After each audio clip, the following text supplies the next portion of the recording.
sudah belajar bagaimana data vektor seperti itu kan. Terus pada saat UTS kalian juga mengerjakan menggunakan data vektor. Lalu setelah UTS kemarin Pak Hukma udah ngejelasin terkait data raster seperti itu kan. Iya kan? Nah, jadi minggu ini saya coba menjelaskan materi terkait pemadanan gitu. Pemadanan antara data raster dan data vektornya seperti apa kayak gitu. Nah, sebelum kita masuk kuliah, gimana melihat hasil UTS-nya?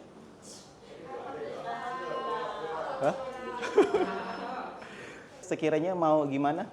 Mau mengulang praktek lagi perbaikannya, atau saya punya tawaran kalian membuat seperti tutorial bagaimana dari awal hingga akhir pembuatan atau pengerjaan soal yang kemarin seperti itu. Gimana kira-kira menurut kalian? Yang belum ikut karena sakit, itu nanti akan ada ujian susulan. Raster. Masa lupa? Satu orang angkat tangan. Ayo Gil, coba Gil. Data raster.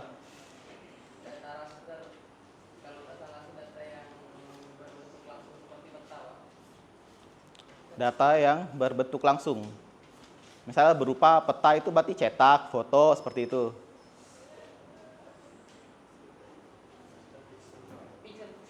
Pixel. Oke, berarti data peta yang bersifat pixel. Seperti itu. Oke, ada lain yang ingin menambahkan kira-kira? Data raster? Sama.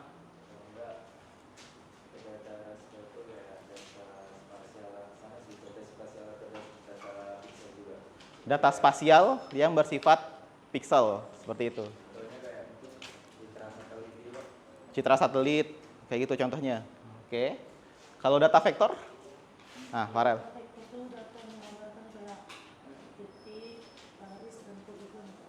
Oh, data yang penggambaran sebuah titik, garis atau poligon. Berarti point, line, sama poligon itu sendiri. Seperti itu kan. Ada yang ingin menambahkan biasanya? Bentuk data vektor itu seperti apa?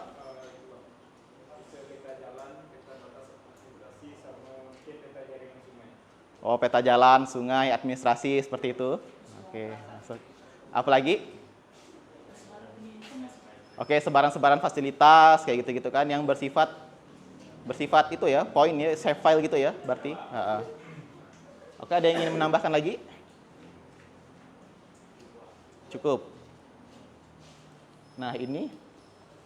Nah, jadi betul tadi data raster merupakan data yang merepresentasikan fitur geografis sebagai grid atau pixel yang masing-masing menyimpan nilai tertentu gitu. Nah, jadi pixel-pixel yang ada dalam data spasial itu tidak kosong, tapi dia memiliki nilai-nilai. Seperti misalnya klasifikasi suatu bencana itu akan ada misalnya bencananya tingkat tinggi, sedang atau rendah. Nah, jadi tidak hanya berada pada data vektor, klasifikasi-klasifikasi itu, di data raster juga ada tersimpan data-data di dalamnya, atau data-data tabular, data non-spasialnya seperti apa. Nah, sedangkan tadi data vektor itu udah tepat terkait data yang merepresentasikan fitur geografis ya, jangan lupa, itu selalu berkaitan dengan fitur geografis atau koordinat, seperti itu, dengan menggunakan titik, garis atau poligon, seperti itu. Nah, kalau terkait ini, pengertian dari ketiga ini, pemadanan, ada yang tahu pemadanan? Pemadanan. Sepadan. Sepahala. Ya, seorang kata kita. Setara, apa kira-kira? Ada yang bisa jelasin? Pemadanan berarti upaya untuk menyeimbangkan, berarti kan, untuk menyetarakan, lalu menyelaraskan, terus apa lagi? Cukup berarti. Oke, kalau ini pemetaan?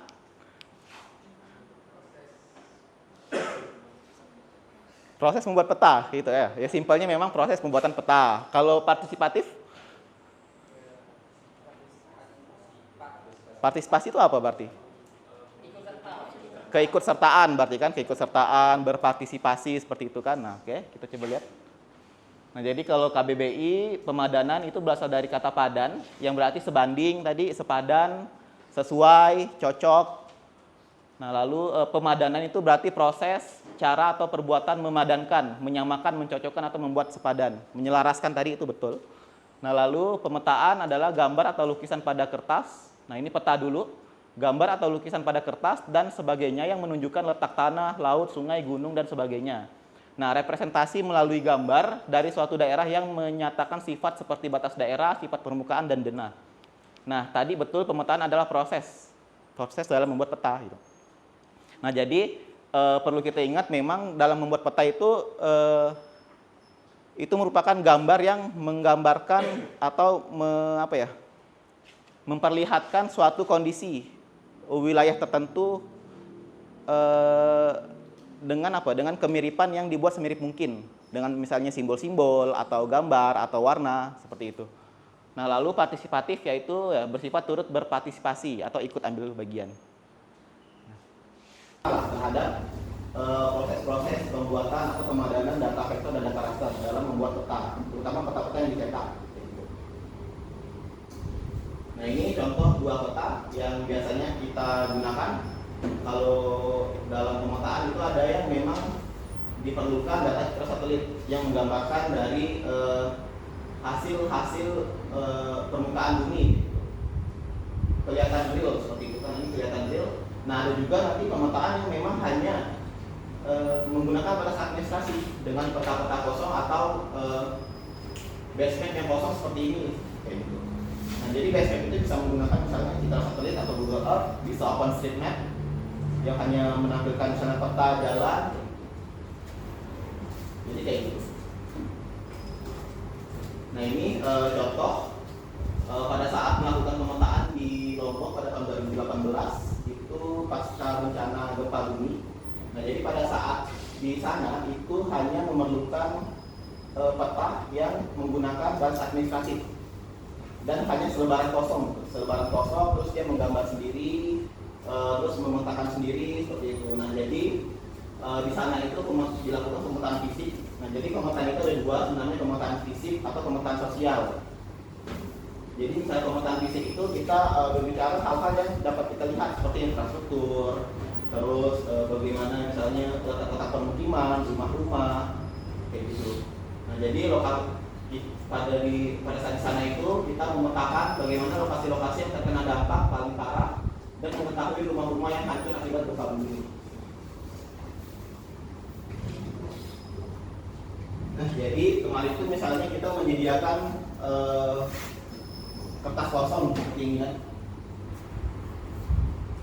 Nah, karena skala pemetaan itu sangat kecil, yaitu berupa dusun. Dusun itu kan bagian dari desa ya.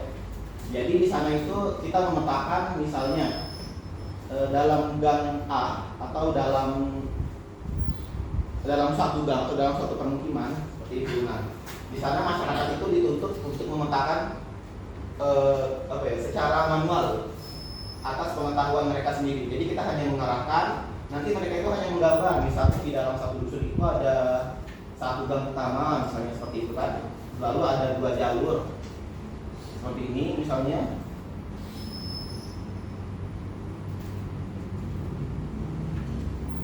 Nah, seperti ini ada beberapa jalur. Nah, kami pada saat itu bertanya sekiranya pada dusun tersebut itu rumah-rumah mana di sini ini lokasi parah seperti itu kan, atau ini lokasinya rusak sedang, ini rusaknya tidak terlalu parah. Nah, dalam pemetaan partisipatif itu tidak hanya memetakan hal-hal fisik seperti ini, tapi kita juga melakukan pemetaan sosial, dibarengi oleh pemetaan sosial seperti itu. Jadi penguasaan terkait isu atau terkait masalah-masalah yang di lapangan itu kita harus peka seperti apa. Nah, jadi misalnya terkait pemetaan pasca bencana. Nah, jadi kita di sana akan memetakan tidak hanya fisik ya. Kalau kita berbicara itu pemetaan sosial itu juga terjadi, misalnya kita mengetahui aktor-aktornya siapa saja gitu. Nah, aktor-aktor itu kalau di dalam studi kasus ini dia siapa yang ingin terlibat dalam memulihkan suatu lingkungannya dari bencana. Jadi misalnya di sini ada warga pertama. pelibatan warga atau pelibatan ibu-ibu rumah tangga. Lalu nanti di sini ada misalnya anak-anak berperan seperti apa, seperti itu. Nah, itu semuanya dipetakan. Terus pemetaan sosial itu biasanya kita berbicara tentang timeline gitu. Bagaimana program itu akan ditindaklanjuti atau program itu akan dijalankan seperti itu. Nah, terbantunya ada pemetaan fisik dan pemetaan sosial itu, kita nanti dengan jelas itu bisa untuk memprioritaskan wilayah-wilayah mana seperti itu. Misalnya wilayah yang parah di sini. Nah, berarti didukung oleh pemetaan sosial, ini adalah wilayah yang harus segera ditangani seperti itu. Lalu yang kedua juga misalnya ini yang sedang, berarti nanti ini minggu keberapa, ini minggu keberapa gitu. Lalu juga terkait bantuan-bantuan seperti apa, seperti itu. Lalu kita juga dapat membuat solusi bagaimana sih yang bisa dilakukan oleh warga. Nah, jadi misalnya pada saat itu saya di Lombok itu warga itu ingin sesegera mungkin membangun rumahnya kembali, merancang rumah tahan gempa yang mengingatkan dengan tradisi dan kearifan lokal yang ada. Nah, seperti itu. Nah, jadi kita itu dapat menggali potensi-potensi yang ada di dalam masyarakat kayak gitu. Selain kita melakukan pemetaan fisik yang mereka itu sangat terbantu seperti itu, nah kita juga melakukan pemetaan-pemetaan sosial. Nah, jadi ilmu kita ini, ilmu PWK itu biasanya yang diunggulkan itu adalah ya bagaimana kita melakukan pemetaan secara fisik seperti itu. Didukung sama kemampuan atau soft skill yang memang kita bisa menggali isu-isu atau solusi yang ada di masyarakat kayak gitu. Oke, nah ini jadi melakukan pemetaan fisik dengan kertas kosong, bagaimana mereka memetakan rumah-rumah yang rusak. Lalu ini bagaimana mereka memetakan stakeholder seperti itu langsung di masyarakat. Nah ini langsung masyarakat itu berpraktik bagaimana sih bentuk rumah ideal menurut mereka seperti itu. Nah ini tujuan pemetaan partisipatif itu sebenarnya banyak ya, atau hal-hal atau manfaat dari pemetaan partisipatif itu banyak. Yang pertama itu kita dapat memadukan data vektor dan data raster sehingga kita memudahkan dalam berkomunikasi seperti itu. Nah, biasanya di lapangan itu kita itu sulit gitu. Kalau terkait ini, nah biasanya itu masyarakat sulit menunjukkan suatu lokasi karena kita juga baru kan di dalam kondisi itu kan, di dalam lingkungan juga baru. Nah, jadi adanya peta itu ya biasanya mereka itu langsung bisa menunjuk gitu. Pak, misalnya di blok ini lokasinya di sini seperti itu. Dia langsung pakai media peta kita itu untuk menunjukkan suatu lokasi. Nah, kalau tanpa media peta itu akan sulit, misalnya di gang ini, di ujung jalan, misalnya seperti itu yang sering ditemukan. Atau seberapa luas, nah itu sulit sekali menggambarkan. Atau berbatasan dengan parit kah, atau dengan kebun dan lain-lain, seperti itu. Nah, lalu pemetaan partisipatif itu juga dapat menjangkau aktor dalam pemetaan menjadi lebih luas. Nah, jadi misalnya kalian ada keterbatasan dalam bahasa seperti itu kan. Nah, ini yang saya temui pada saat saya melakukan pemetaan partisipatif untuk meregenerasi kota lama Semarang seperti itu.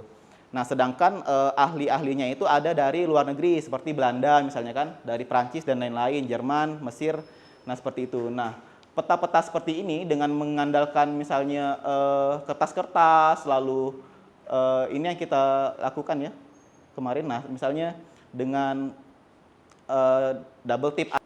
Nah, ini kita misalnya menjangkau berbagai aktor seperti perempuan, lalu anak-anak, terus bagaimana ibu-ibu misalnya, seperti itu. Oke, sampai sini ada pertanyaan? Atau udah cukup jelas? Jelas. Nah, ini video-video lah kalau kalian nanti ingin melihat. Tapi nanti kita coba akan mereview satu video dan bagaimana kalian melihat video itu dan mengambil nilai-nilainya seperti apa, kayak gitu. Nah, berarti Zaki mau nonton sekarang gitu? Enggak. Nah, ini pemetaan bersama perempuan, kalau ini yang bersama anak-anak, seperti itu. Nah, ini saya juga pernah berkolaborasi bersama teman-teman. Nah, jadi teman-teman FISIP, ilmu sosial. Nah, itulah biasa kita itu tidak sadar bahwa ilmu yang kita miliki itu sebenarnya bermanfaat. Meskipun kita bilang itu sederhana. Kayak gitu. Jadi misalnya kita merasa minder nih, misalnya tidak bisa menggunakan aplikasi nih, atau tidak dapat menganalisis lebih dalam, terus kita tidak mampu menggunakan tools-tools yang up to date kayak gitu kan. Tapi sebenarnya dengan data-data yang tidak canggih dan tidak up to date itu sebenarnya kita tuh masih bisa berkontribusi positif untuk ilmu-ilmu lain gitu, untuk masalah-masalah lain apabila kita berkolaborasi seperti itu. Nah, jadi misalnya teman-teman fakultas lain, kalian ada teman-teman misal dari FISIP atau pertanian misalnya atau keguruan, ekonomi. Nah, kalian coba misalnya berkolaborasi itu kalian tawarkan bagaimana suatu masalah itu diselesaikan secara pemetaan. Jadi mereka itu membantu kami untuk memetakan di mana sih sebaran rumah tinggal teman-teman tuli yang ada di Singkawang. Misalnya ingin mengerjakan skripsi, itu tuh tidak apa ya, kita itu bisa menyelesaikan masalah-masalah yang sebenarnya mungkin orang lain itu tidak melihat gitu. Jadi misalnya kalian ingin menyelesaikan suatu bencana atau solusi terhadap bencana tertentu di lokasi tertentu gitu. Nah, yang biasanya masyarakat memang dia itu apa ya, masyarakat dilibatkan dalam bottom up planning, terus udah ada musrembang dan lain-lain. Nah, bagaimana coba kita melihat perspektif dari perempuan dan anak-anak kayak gitu. Nah, jadi kita mengambil mengerucutkan dari berbagai responden, misalnya kita ingin tertuju pada suatu golongan tertentu, misalnya lansia kah, atau anak-anak kah, atau orang tuli seperti ini. Menurut kalian? Menurut kalian gimana? Ada yang bisa jawab? Bantu jawab? 3 orang lah atau 5 orang lah.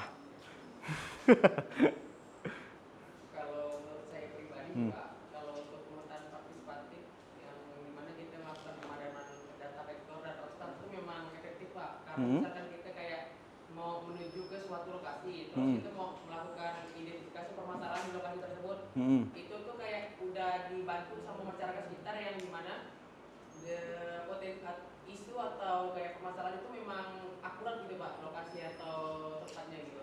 Jadi kita kayak nggak perlu juga langsung mengobservasi langsung karena memang udah diidentifikasi sama masyarakat yang ada di situ.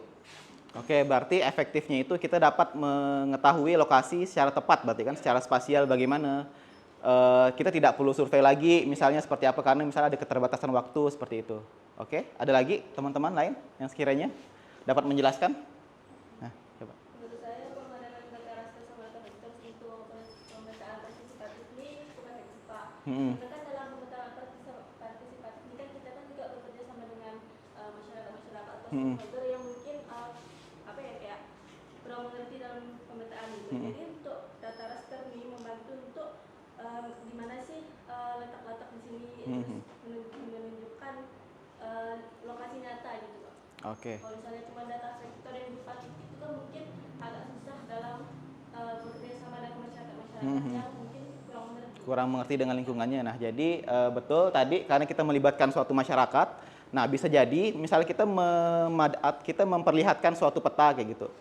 Nah, bisa jadi anak-anak itu melihat lokasi yang lain gitu, yang sebenarnya tidak disadari oleh orang-orang tua atau golongan-golongan lain selain anak-anak bahwa di suatu lokasi itu ada masalah kayak gitu. Nah, jadi misalnya temuan-temuan masalah itu ya tidak berupa hal-hal yang bersifat misalnya ke ruangan atau lingkungan gitu. Bahkan permasalahan-permasalahan yang bersifat sosial juga biasanya itu ikut masuk seperti itu. Dan itu lingkupnya internasional. Nah, coba kalian pahami. Jadi di sini saya lihat videonya itu memang benar-benar tahapan-tahapan mereka bagaimana melakukan pendekatan kepada masyarakat, menggali isu, terus menggunakan peta-peta yang sekiranya tepat lah dan berbagai macam seperti itu. Nah, kalian coba pahami, terus kalian coba bentuk 5 kelompok terlebih dahulu. Ya. Nah, kayak screenshot ya. Ya.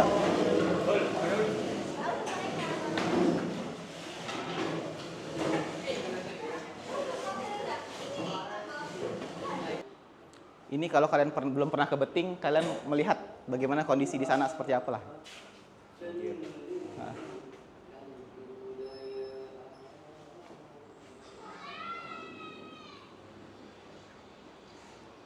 Ini kegiatannya tahun 2018.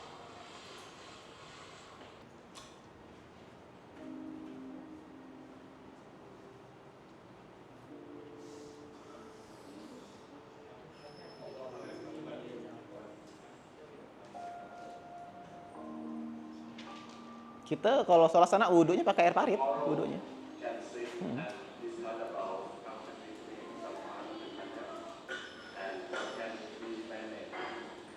It's very obvious that a lot of trash, a lot of cafes, the habit of people, sometimes they throw it.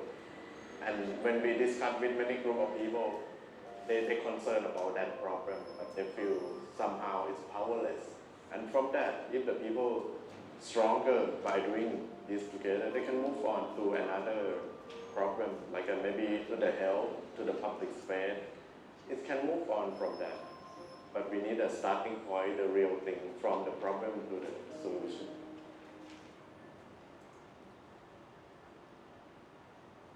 This issue, the entry point that we decided that we will work together, the waste management. On the fourth day, Jadi hari ketiga itu kita menggali isu sebanyak-banyak mungkin. Lalu hari berikutnya itu kita menentukan isu apa sih yang paling menonjol dan masyarakat itu kiranya pengen dilakukan secara cepat dan segera gitu.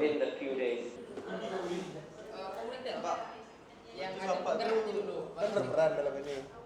Terus Bapak ini Fasilitator lah saya. fasilitator. Fasilitator.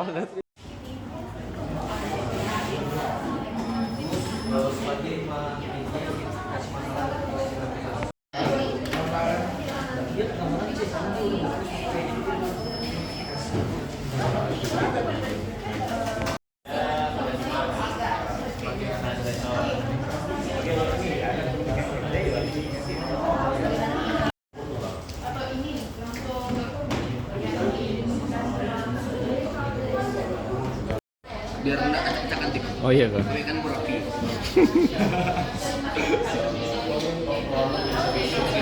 Tepat sasaran begitu.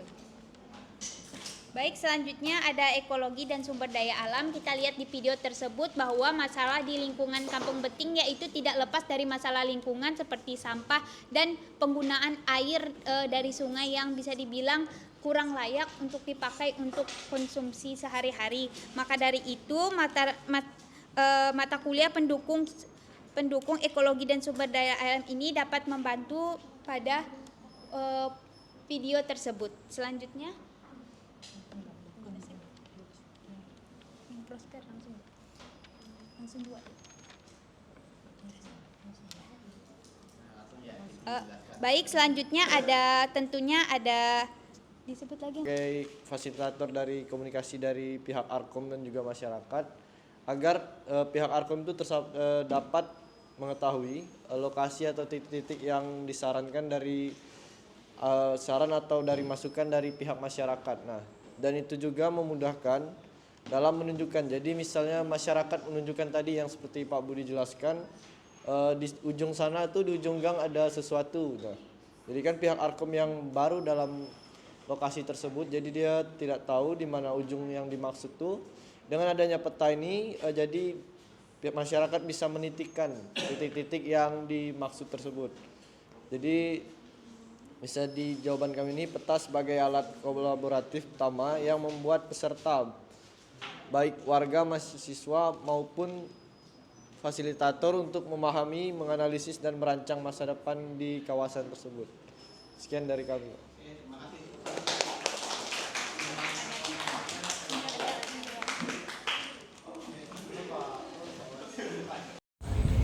Kemudian bagaimana sih penerapan dari pemadanan data vektor dan data raster yang ada? Nah, yang pertama itu ada dengan melakukan pemetaan fisik. Saat ini ada pemetaan lokasi data raster yang berupa citra satelit di kawasan Kampung Beting yang kemudian diolah oleh tim dan masyarakat sekitar dalam perencanaan partisipasi yang dilakukan untuk memetakan batas RT, jalan dan kondisi lingkungan.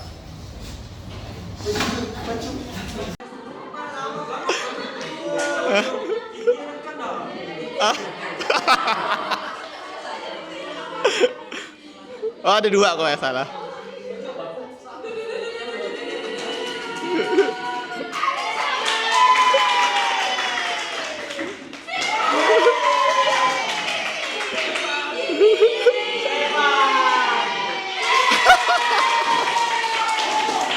Oke.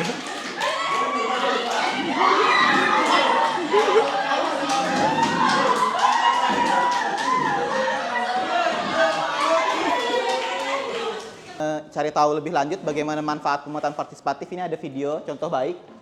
Nanti pas materinya saya share mungkin bisa diklik. Jadi ini bagaimana bentuk pemanfaatan pemetaan partisipatif di Indonesia gitu.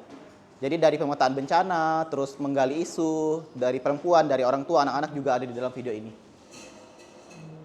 Oke, ini referensi yang sekiranya bisa kalian pakai terkait PEGIS. Nah, jadi ada istilah yang secara internasional itu biasa kita sebutnya adalah PEGIS. PEGIS itu Participatory GIS gitu. Nah, jadi kalau kalian suka atau ingin mencari tahu lebih lanjut, biasa kata kuncinya adalah PEGIS, Participatory GIS. Oke, ada yang bisa menyimpulkan saat hari ini? Dengan partisipatif ini kita dapat menyimpulkan bahwa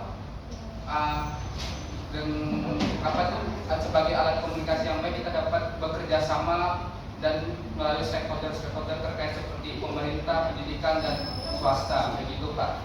Dari kegiatan di PBL hari ini, jadi yang saya dapatkan tentang pemadanan dari data raster dan data vektor. Jadi yang dimana kalau kita melakukan pemetaan partisipatif, data raster dan data vektor itu sangat berpengaruh besar dalam kita melakukan penyusunan peta atau melakukan pemetaan. Apalagi kalau melakukan pemetaan partisipatif itu kita sebagai misalnya tim peneliti tentang melakukan kajian tersebut di situ tuh yang dimana potensi atau isu-isu dalam sebuah kawasan itu dapat diidentifikasi langsung Pak, apalagi kan itu langsung oleh masyarakat. Yang jadi pemetaan partisipatif itu sangat efektif dalam kita melakukan sebuah perencanaan tentang sebuah kawasan. Oke, tepuk tangan. Nah, jadi untuk pertemuan hari ini memang kita belajar bagaimana teknologi lah ya. Teknologi itu akan berguna apabila kita dapat memadankan terus mengemas itu menjadi tepat sasaran. Kalau percuma misalnya kita menguasai teknologi yang tinggi atau yang canggih terus up to date, tapi kita tidak bisa melihat atau tidak bisa menyesuaikan bagaimana kebutuhan masyarakat atau kebutuhan yang di lapangan. Seperti itu. Oke, terima kasih. Ini saya ada quotes.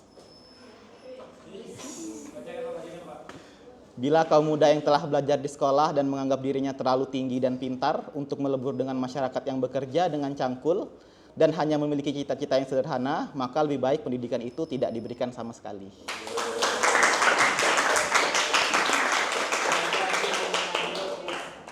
Oke, terima kasih. Terima kasih banyak untuk pertemuan hari ini. Terima kasih juga udah membantu dalam pembuatan video pembelajaran. Saya akhiri, wabillahi taufiq wal hidayah. Wassalamualaikum warahmatullahi wabarakatuh.